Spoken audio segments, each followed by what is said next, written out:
Si vous voulez, on est dans une vallée qui est un fond de vallée et qui aujourd'hui souffre des inversions de température, de l'aérologie et du fait que toute la pollution qui est produite par tout le bassin de la vallée de l'Arve est repoussée dans le fond de cette vallée et dans le pays du Mont Blanc. Donc c'est cette pollution-là qu'on a au quotidien.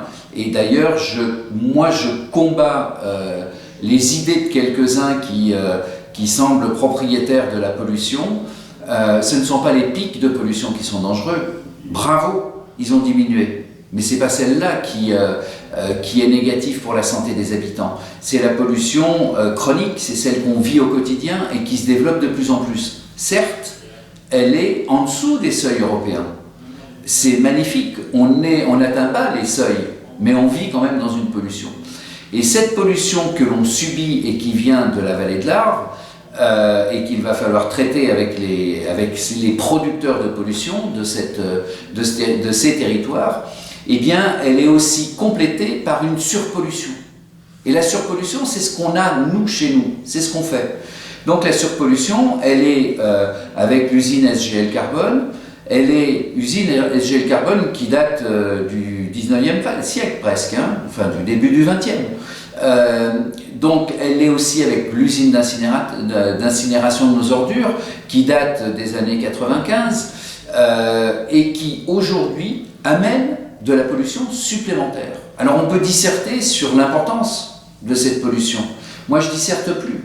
Je dis simplement qu'il faut que nous, avant de réclamer aux autres de diminuer la pollution et de prendre des mesures, il faut que nous on soit exemplaires.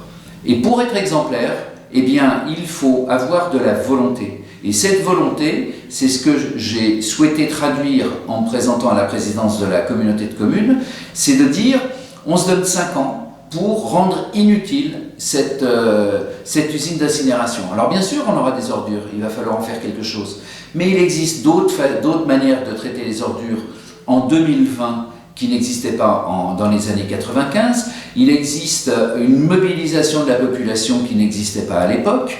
Et il faut qu'on réduise le volume de nos déchets incinérables. Et puis ensuite, quand on aura rendu inutile notre usine d'incinération, il va falloir effectivement faire en sorte de mettre d'autres dispositifs pour traiter les ordures ménagères, pas pour les enfouir bien évidemment, mais pour faire autre chose et autrement, et le faire respectueusement avec les autres sites qui traitent les ordures ménagères, comme Marigné, qui a aussi une centrale d'incinération des ordures ménagères.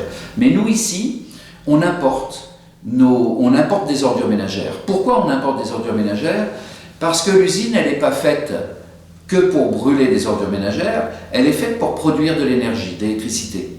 Et c'est le contrat qu'on a avec l'exploitant qui est Suez. Et pour lui garantir cette production, il faut qu'il y ait un volume d'ordures ménagères ou autres à brûler.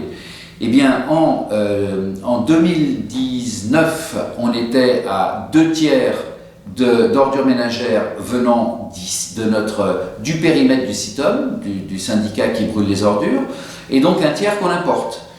Ça a un tout petit peu diminué l'année suivante, l'année dernière, et on est à 70-30.